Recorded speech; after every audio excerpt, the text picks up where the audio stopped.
చిన్న ఇంట్లో పార్టీ లాగా ఒక ఫ్యామిలీ ఫంక్షన్ లాగా జరుపుకోవాలన్న ఒక ఉద్దేశంతో ఆ రిసార్ట్లో మా అమ్మా నాన్నల కోరిక మేరకు మా అమ్మా నాన్నలతో కలిసి మా ఫ్యామిలీ మెంబర్స్తో కలిసి నేను జరుపుకోవడం జరిగింది. అక్కడ మా అమ్మా నాన్నలు, మా అమ్మా నాన్న ఫ్రెండ్స్, మా ఫ్రెండ్స్, మా ఫ్యామిలీ ఫ్రెండ్స్, మా టీమ్ మెంబర్స్ మాత్రమే ఉండడం జరిగింది. అండ్ అట్లనే లిక్కర్ ఉండడం జరిగింది, సౌండ్ సిస్టమ్ ఉండడం జరిగింది. సో సౌండ్ సిస్టమ్కి లిక్కర్కి పర్మిషన్ తీసుకోవాలని చెప్పి నాకు అస్సలు అవగాహన లేదు, ఐడియా కూడా లేదు. అది అనుకోకుండా సడన్గా ప్లాన్ చేసుకొని వెళ్ళిపోవడం జరిగింది అక్కడ. సో అందుకు నాకు అవగాహన లేదు, లేకుంటే నేను డెఫినెట్లీ నేను తీసుకునేదాన్ని. నాకు అసలు గైడెన్సీయే లేదు.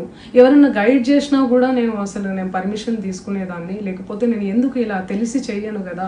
సో ఇదంతా ఇలా తెలిసి అయితే నేను తప్పు చేయలేదు, తెలియకుండా ఇది జరిగిపోయింది.